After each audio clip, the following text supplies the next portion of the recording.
ಇಲ್ಲಿ ಸರ್ವೋಚ್ಚ ನ್ಯಾಯಾಲಯ ಅಂತ ಹೇಳಿ ಬಂದಾಗ 1935ರ ಭಾರತ ಸರ್ಕಾರ ಕಾಯ್ದೆ ಅನ್ವಯ 1935ರ ಭಾರತ ಸರ್ಕಾರ ಕಾಯ್ದೆ ಅನ್ವಯ 1937ರಲ್ಲಿ ಒಂದು ಫೆಡರಲ್ ನ್ಯಾಯಾಲಯವನ್ನ ಸ್ಥಾಪನೆ ಮಾಡಿದ್ರು. ಫೆಡರಲ್ ನ್ಯಾಯಾಲಯ. ಹಾಗಾದ್ರೆ ಫೆಡರಲ್ ನ್ಯಾಯಾಲಯವನ್ನ ಸ್ಥಾಪನೆ ಮಾಡಿದ್ರು.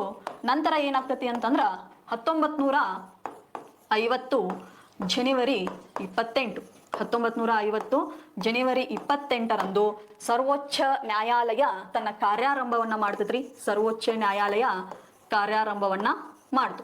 ಸರ್ವೋಚ್ಚ ನ್ಯಾಯಾಲಯ ಕಾರ್ಯಾರಂಭ ಮಾಡ್ತು. ಹಾಗಾದ್ರೆ ಸರ್ವೋಚ್ಚ ನ್ಯಾಯಾಲಯಕ್ಕೆ ಸಂಬಂಧಿಸಿದಂತೆ ಸರ್ವೋಚ್ಚ ನ್ಯಾಯಾಲಯದ ಮುಖ್ಯ ನ್ಯಾಯಾಧೀಶರ ಬಗ್ಗೆ ನಿಮಗೊಂದಿಷ್ಟು ಮಾಹಿತಿ ಗೊತ್ತಿರಬೇಕು. ಸರ್ವೋಚ್ಚ ನ್ಯಾಯಾಲಯದ ಮುಖ್ಯ ನ್ಯಾಯಾಧೀಶರನ್ನ ನೇಮಕ ಮಾಡುವವರು ಯಾರು ಅಂತಂದ್ರ ರಾಷ್ಟ್ರಪತಿಗಳು ನೇಮಕ ಮಾಡ್ತಾರೆ.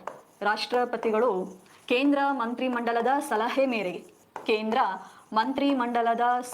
ಮೇರೆಗೆ